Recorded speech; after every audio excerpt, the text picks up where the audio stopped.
നമസ്കാരം. മലയാളി വാർത്ത ഇൻസൈഡിലേക്ക് സ്വാഗതം. മുഖ്യമന്ത്രിയായി സത്യപ്രതിജ്ഞ ചെയ്ത് അധികാരത്തിന്റെ അമരത്ത് കസേരയിട്ടിരുന്നിട്ടും വി.ഡി. സതീശന് ഒരു ഗുമ്മില്ലാത്ത അവസ്ഥ. സത്യപ്രതിജ്ഞ കഴിഞ്ഞതു മുതൽ തന്നെ ചില തിരിച്ചറിവുകൾ വി.ഡി. സതീശൻ ഉണ്ടായിക്കഴിഞ്ഞു.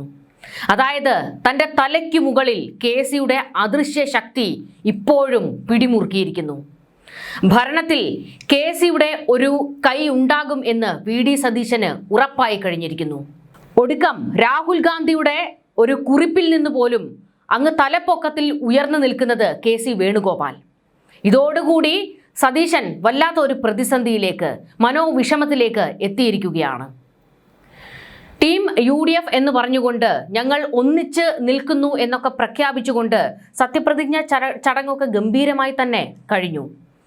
പക്ഷേ വി.ഡി. സതീശന്റെ ആ ഒരു പ്രഭാവം അതിന് മങ്ങലേൽക്കുന്നു. അതിൻ്റെ ഒരേ ഒരു കാരണക്കാരൻ കെ.സി. വേണുഗോപാൽ ആണ് എന്നുള്ള തിരിച്ചറിവ് സതീശനുണ്ട്.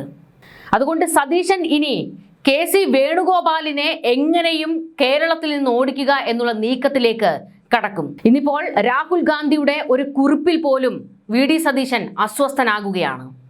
നീണ്ട കാത്തിരിപ്പുകൾക്കും അഭ്യൂഹങ്ങൾക്കും വിരാമം ഇട്ടുകൊണ്ട് എല്ലാ പിളർപ്പുകളെയും ഒന്ന് മറികടന്നുകൊണ്ടാണ് വി.ഡി. സതീശന്റെ നേതൃത്വത്തിൽ ഒരു സർക്കാർ സത്യപ്രതിജ്ഞ ചെയ്തത്. എന്നാൽ സതീശന്റെ നേതൃത്വത്തിലുള്ള പുതിയ മന്ത്രിസഭ അധികാരമേറ്റതിന് പിന്നാലെ ദേശീയ രാഷ്ട്രീയത്തിലും കേരളത്തിലും ഒരേപോലെ ചർച്ചയാകുകയാണ് കോൺഗ്രസ് നേതാവ് രാഹുൽ ഗാന്ധിയുടെ ഔദ്യോഗിക പ്രതികരണം. മുഖ്യമന്ത്രിയായി ചുമതലയേറ്റ വി.ഡി. സതീശനെയും പുതിയ മന്ത്രിമാരെയും അഭിനന്ദിച്ചുകൊണ്ട് രാഹുൽ പങ്കുവച്ച കുറിപ്പിൽ തെരഞ്ഞെടുപ്പ് വിജയത്തിന്റെ യഥാർത്ഥ ക്രെഡിറ്റ് ആർക്കാണ് എന്ന കാര്യത്തിൽ വലിയൊരു രാഷ്ട്രീയ സൂചന ഒളിപ്പിച്ചു വെച്ചിട്ടുണ്ട് എന്നാണ് രാഷ്ട്രീയ നിരീക്ഷകർ പോലും ചില വിലയിരുത്തലുകൾ നടത്തുന്നത്. പുതിയ മുഖ്യമന്ത്രിയെയും മന്ത്രിസഭയെയും ഹൃദയപൂർവ്വം ആശംസിക്കുമ്പോഴും എല്ലാ ആശംസകൾ നേരുമ്പോഴും ഈ കഠിനമായ തെരഞ്ഞെടുപ്പ് പോരാട്ടത്തെ മുൻനിരയിൽ നിന്ന് നയിച്ചത് AICC general secretary K C. Venugopal ആണെന്ന് രാഹുൽ ഗാന്ധി അടിവരയിട്ട് പറയുകയാണ്. ഇതാണ് വി.ഡി. സതീശനെ അസ്വസ്ഥനാക്കുന്നത്. ഒറ്റയ്ക്ക് പടവെട്ടി വന്ന് ഒരു കൂട്ടത്തെ ഉരുവാക്കി തനിക്കൊപ്പം നിർത്തിക്കൊണ്ട് ഹൈക്കമാൻഡിനെ പോലും അവരുടെ തീരുമാനങ്ങളെ പോലും പൊളിച്ചെഴുതിക്കൊണ്ടാണ് മുഖ്യമന്ത്രി കസേരയിലേക്ക് വി.ഡി. എത്തിയത്. അതുകൊണ്ട് തന്നെയാണ് വി.ഡിയെ പൊക്കിയടിക്കുമ്പോൾ വി.ഡിയുടെ PR ടീം ഒറ്റയ്ക്ക് പടവെട്ടി വന്നവനാടാ എന്ന് പറയുന്നത്. പക്ഷേ ഒറ്റയ്ക്ക് പടവെട്ടി വന്നവന് ഇനിയും ഒരുപാട് കടമ്പകൾ കടക്കാനുണ്ട് എന്ന് ഈ സത്യപ്രതിജ്ഞയോടുകൂടി വ്യക്തമായിരിക്കുകയാണ്. കാരണം ഒരു കൂട്ടം ശത്രുക്കൾക്ക് നടുവിലേക്ക് വി.ഡി. സതീശൻ വീണിരിക്കുകയാണ്. മുഖ്യമന്ത്രി കസേരയിലേക്കുള്ള കടുത്ത മത്സരത്തിൽ വി.ഡി. സതീശനോട് അവസാന നിമിഷം പിന്തള്ളപ്പെട്ടു പോയ തന്റെ വിശ്വസ്തനായ കെ.സി. വേണുഗോപാലിനെ ദേശീയ തലത്തിൽ ഉയർത്തിക്കാട്ടാനും അദ്ദേഹത്തിന്റെ രാഷ്ട്രീയ പ്രതിച്ഛായയ്ക്ക് മങ്ങലേൽക്കാതിരിക്കാനുമുള്ള രാഹുലിന്റെ കൃത്യമായ പ്ലാനിംഗ് ആണ് ഇപ്പോൾ രാഹുൽ തന്നെ പങ്കുവച്ച പോസ്റ്റിൽ വ്യക്തമാകുന്നത്. അതായത് കെ.സിയെ പിണക്കിക്കൊണ്ട് തനിക്കൊന്നും ചെയ്യാൻ കഴിയില്ല എന്ന് രാഹുലും പറഞ്ഞു വെക്കുകയാണ്. അപ്പോഴും തലപ്പൊക്കത്തിൽ ദേ കെ.സി. വേണുഗോപാൽ. ഇവിടെ സത്യപ്രതിജ്ഞ ചെയ്ത് അധികാരം ഏറ്റെടുത്തത് ആരാണ്? വി.ഡി. സതീശൻ. പക്ഷേ അതിന് മങ്ങലേൽക്കുന്നു. വീണ്ടും ഉയർന്നുയർന്ന് കേൾക്കുന്നത് കെ.സി. വേണുഗോപാലിന്റെ പേര്. രാഹുൽ ഗാന്ധിയുടെ കുറിപ്പ് പരിശോധിച്ചാൽ നമുക്ക് ചിലതൊക്കെ വ്യക്തമാകും. അതിലേറ്റവും പ്രധാനപ്പെട്ടത് പുതിയ സർക്കാരിനെ അണിയിച്ചൊരുക്കിയ കേരളത്തിലെ ജനങ്ങളെ അദ്ദേഹം അഭിവാദ്യം ചെയ്യുന്നു. അതോടൊപ്പം കേരളത്തിന്റെ ശബ്ദമായി മാറാൻ പോകുന്ന മുഖ്യമന്ത്രി വി.ഡി. സതീശനെയും മന്ത്രിസഭയ്ക്കും എല്ലാ പിന്തുണയും ആശംസകളും കൊടുക്കുന്നു. എന്നാൽ തൊട്ടടുത്ത വരിയിലാണ് ഈ പോസ്റ്റിലെ ഏറ്റവും പ്രധാനപ്പെട്ട ചില കാര്യങ്ങൾ ഒളിഞ്ഞിരിക്കുന്നത്. ഈ ക്യാമ്പിനെ മുൻനിരയിൽ നിന്ന് നയിച്ച കെ.സി. വേണുഗോപാൽ ജിക്ക് നന്ദി എന്നായിരുന്നു രാഹുൽ കുറിച്ചിരിക്കുന്നത്. മുഖ്യമന്ത്രി സ്ഥാനത്തേക്ക് കടുത്ത അണിയറ നീക്കങ്ങൾ നടക്കുകയും ഭൂരിഭാഗം MLA-മാരുടെയും ഘടകകക്ഷികളുടെയും പൊതുജനങ്ങളുടെയും പിന്തുണയോടെ വി.ഡി. സതീശൻ ആ പദവിയിലേക്ക് തെരഞ്ഞെടുക്കപ്പെടുകയും ചെയ്ത സാഹചര്യത്തിൽ രാഹുലിന്റെ ഈ പ്രയോഗം തികച്ചും ഒരു പ്രധാനപ്പെട്ടത് തന്നെയാണ്. UDFന് ലഭിച്ച ഈ ചരിത്ര വിജയത്തിന്റെ പടനായകൻ കെ.സി. വേണുഗോപാൽ തന്നെയാണ് എന്ന് ഹൈക്കമാൻഡ് പറഞ്ഞു വെക്കുകയാണ്. പക്ഷേ ഇവിടെ വി.ഡിയെ ഉയർത്തിക്കാട്ടുന്നവർ പറയുന്നത് ഇതിന്റെ പൂർണ്ണ ക്രെഡിറ്റും കൊടുക്കേണ്ടത് വി.ഡി. സതീശനാണ് എന്നാണ്. അങ്ങനെ വീണ്ടും ഒരു ചേരിതിരിവ് രൂപപ്പെട്ടിരിക്കുകയാണ്. നമുക്കെല്ലാവർക്കും അറിയാം കെ.സി. വേണുഗോപാലിനോടായിരുന്നു രാഹുൽ ഗാന്ധിക്ക് താല്പര്യം ഉണ്ടായിരുന്നത് എന്ന്.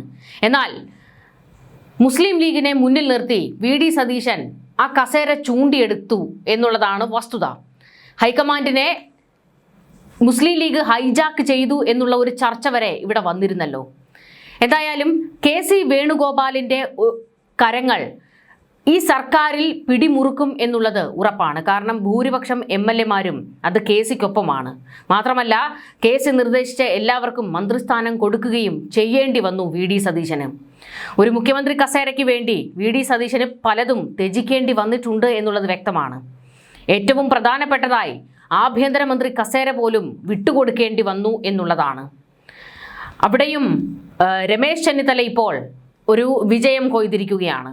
മുഖ്യമന്ത്രി കസേര അല്ലെങ്കിൽ ആഭ്യന്തര കസേര, എന്തായാലും കിട്ടിയത് കിട്ടി. രമേശ് ചെന്നിത്തല ഇപ്പോൾ ഹാപ്പിയാണ്. ലീഗ് ഉൾപ്പെടെയുള്ള ഘടകകക്ഷികളുടെ ഉറച്ച പിന്തുണ സതീശന് വലിയ രീതിയിൽ ഗുണം ചെയ്തു. പക്ഷേ മറ്റു പലരെയും ഇതിനിടയിൽ വെറുപ്പിക്കേണ്ടി വന്നു വി.ഡി. സതീശന്. ഈ വെറുപ്പിനെ വീണ്ടും ഒരു സ്നേഹത്തിൻ്റെ പാതയിലേക്ക് എത്തിക്കാൻ ഒരുപാട് പാടുപെടേണ്ടി വരും വി.ഡി. സതീശന്. അത് എത്രത്തോളം ദുഷ്കരമായിരിക്കുമെന്ന് നമ്മൾ കണ്ടറിഞ്ഞതാണ്. കാരണം സത്യപ്രതിജ്ഞാ വേദിയിൽ പോലും കെ.സിയുടെ ഒരു ഇടപെടൽ ഉണ്ടായിരുന്നു. ആ ഇടപെടൽ വി.ഡി. സതീശന് മങ്ങലേൽപ്പിച്ചിട്ടുണ്ട്. തെരഞ്ഞെടുപ്പ് പ്രചാരണങ്ങളിലെല്ലാം ഡി.കെ. ശിവകുമാറിനെയും അതുപോലെ തന്നെ രേവന്ത് റെഡ്ഡിയെയും ഒക്കെ കേരളത്തിൽ എത്തിക്കാൻ കഴിഞ്ഞത് കെ.സി. വേണുഗോപാലിൻ്റെ കൃത്യമായ ഇടപെടൽ കൊണ്ട് തന്നെയാണ്. ഇവിടുത്തെ തെരഞ്ഞെടുപ്പിന് വേണ്ടി വൻതുക കോടികളാണ് കെ.സി. വേണുഗോപാൽ ഇറക്കിയതും. ഇതെല്ലാം ചില കണക്കുകൂട്ടലിലായിരുന്നു. പക്ഷേ ആ കണക്കുകൂട്ടലുകൾ തെറ്റിപ്പോയി. പക്ഷേ ഒന്നും നഷ്ടപ്പെട്ടിട്ടില്ല. തിരിച്ചു പിടിക്കാൻ കഴിയും എന്നുള്ള ഒരു ഉറച്ച വിശ്വാസമാണ് കെ.സിക്ക് ഇപ്പോഴും ഉള്ളത്. അവിടെയാണ് ഇന്ന് സത്യപ്രതിജ്ഞാ ചടങ്ങിലേക്ക് ഡി.കെ. ശിവകുമാറും രേവന്ത് റെഡ്ഡിയും വന്നപ്പോഴത്തേക്ക് ഒരു വലിയ ആൾക്കൂട്ടം അവർക്ക് വേണ്ടി ജയ് വിളിക്കുന്ന കാഴ്ച നമ്മൾ കണ്ടു. പ്രത്യേകിച്ച് സെൻട്രൽ സ്റ്റേഡിയം ഇളകി മറിയുകയായിരുന്നു ദൊഡ്ഡലഹള്ളി കെമ്പഗൌഡ ശിവകുമാറിന് വേണ്ടി, ഡി.കെ. ശിവകുമാറിന് വേണ്ടി.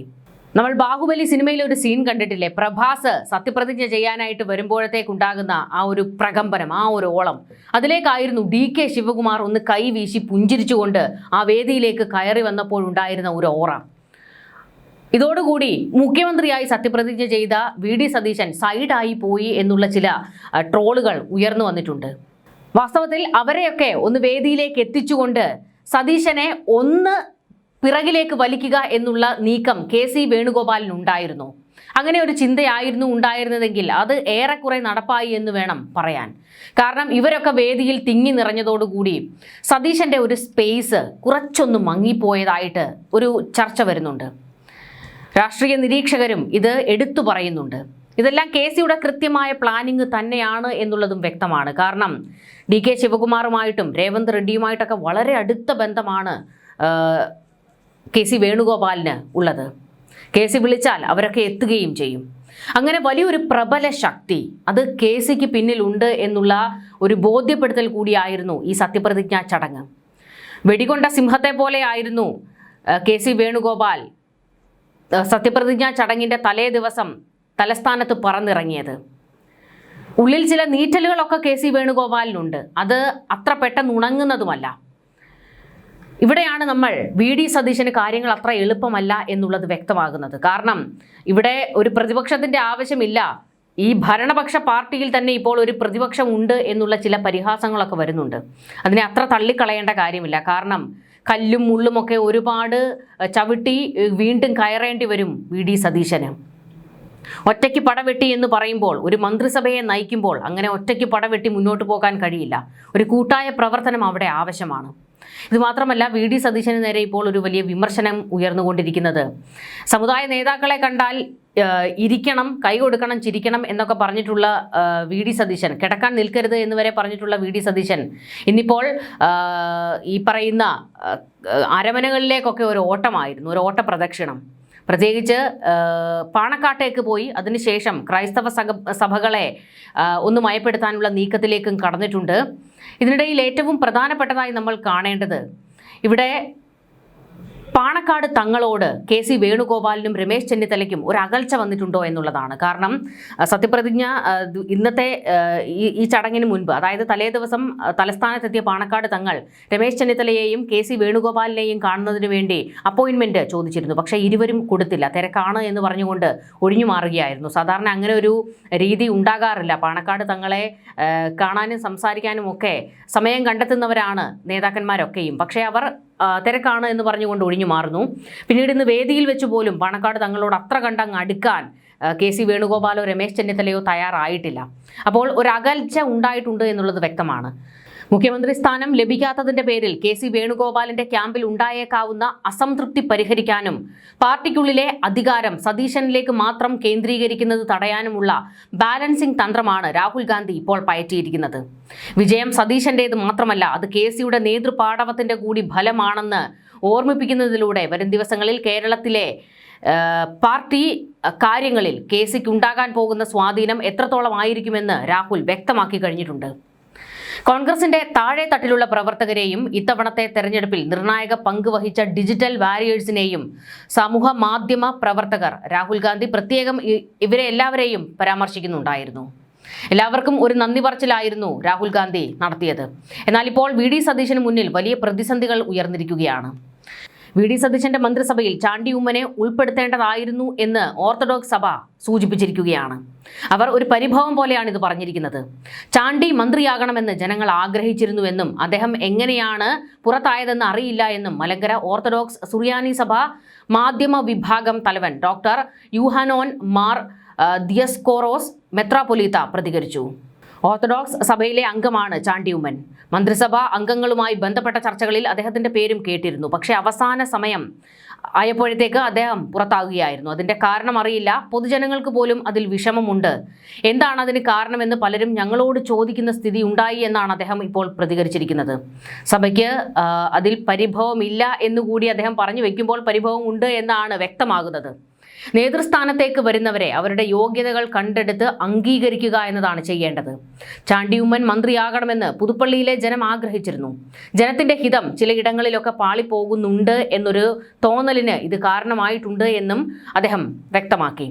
നമുക്കറിയാം, ഉമ്മൻചാണ്ടിയുടെ പേരും ചിത്രങ്ങളും ഒക്കെ ഉയർത്തിക്കാട്ടിക്കൊണ്ട് തന്നെയായിരുന്നു ഇത്തവണയും UDF തെരഞ്ഞെടുപ്പിനെ നേരിട്ടത്.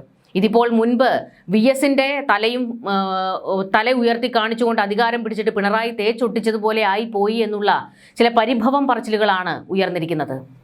മറ്റൊരു കാര്യം, ലത്തീൻ സഭയുടെ പിണക്കം മാറ്റി മുഖ്യമന്ത്രിയുടെ ബിഷപ്പ് ഹൗസ് സന്ദർശനം, അതും ഇപ്പോൾ ഒരു ചർച്ചയായി മാറിയിരിക്കുകയാണ്. സത്യപ്രതിജ്ഞ കഴിഞ്ഞ് മണിക്കൂറുകൾക്കകം മുഖ്യമന്ത്രി VD സതീശൻ വെള്ളയമ്പലം ബിഷപ്പ് ഹൗസിലെത്തി ആർച്ച് ബിഷപ്പ് അടക്കമുള്ളവരെ കണ്ടു. മന്ത്രിസഭയിൽ സഭാ പ്രാതിനിധ്യം ഇല്ലാത്തതിൽ കടുത്ത അതൃപ്തിയിലായിരുന്നു ലത്തീൻ രൂപത. സത്യപ്രതിജ്ഞാ ചടങ്ങും സഭ ബഹിഷ്കരിച്ചിരുന്നു. ഇതിന് പിന്നാലെയായിരുന്നു VDയുടെ സന്ദർശനം. തീരപ്രദേശത്തെ വിഷയങ്ങളിൽ ശ്രദ്ധയോടെയുള്ള ഇടപെടൽ മുഖ്യമന്ത്രി ഉറപ്പു നൽകിയെന്നും സഭയുടെ അതൃപ്തി മാറിയെന്നും തിരുവനന്തപുരം രൂപത വികാരി ജനറൽ ഫാദർ യൂജിൻ പെരേര പറഞ്ഞു. കോവളം MLA M വിൻസെന്റിനെ ഫിഷറീസ് മന്ത്രിയാക്കണമെന്നായിരുന്നു സഭ നേരത്തെ ആവശ്യപ്പെട്ടിരുന്നത്. പക്ഷേ അതും നടന്നില്ല. എന്തായാലും ഇവരെ എല്ലാവരെയും ഇങ്ങനെ പിണങ്ങി നിൽക്കുന്ന ഒരുപാട് ആൾക്കാരുണ്ട്. ഇവരെയൊക്കെ ഒത്തൊരുമിപ്പിച്ച് കൊണ്ടുപോകണം. അതിന് ഒറ്റയ്ക്ക് പടവെട്ടാൻ മാത്രം കഴിയില്ല. അതിനൊരു ടീം ആവശ്യമാണ്. സതീശൻ അത് മനസ്സിലാക്കുക. ഇതിനിടയിൽ ചില പൊട്ടിത്തെറികൾ ഇപ്പോൾ ഉയർന്നു വരുന്നുണ്ട്. വമ്പൻ വിജയം നൽകിയിട്ടും കോഴിക്കോട് ജില്ലയ്ക്ക് ക്യാബിനറ്റ് പ്രാതിനിധ്യം ഇല്ലാത്തതിൽ പ്രതിഷേധം തുടരുകയാണ് UDF പ്രവർത്തകർ. ലീഗ് സംസ്ഥാന കമ്മിറ്റി ഓഫീസിന് മുന്നിൽ നേതൃത്വത്തിനെതിരെ കരിങ്കൊടിയും പോസ്റ്ററുകളും പതിച്ചായിരുന്നു പ്രതിഷേധം.